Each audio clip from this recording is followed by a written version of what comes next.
Hi guys, in today's video I'm going to show you how you can install ISO games on PC using Winrar. So first here is the Winrar. So make sure that you first download the Winrar file. So you need to download here. So I already downloaded. Make sure that you selected ISO when you are installing this. So once you done that, open any file, click the right mouse cursor here and click on open with. Here you can see different options. So click on show more options here, and here you can see a lot of different options, and open with Winrar archive. And this is my password protected, so let me add.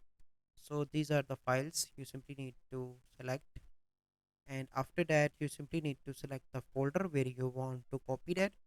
Here you can see option extract to a specific folder, so you need to select any folder. So I'm going to select library and click on OK, and then it will be extracted. So this is the process how you can install ISO games on PC using WinRAR. So I hope you find this video helpful. If you find this video helpful, must like this video, subscribe to our YouTube channel for future videos. We'll see you in the next video. Thank you. Have a good day.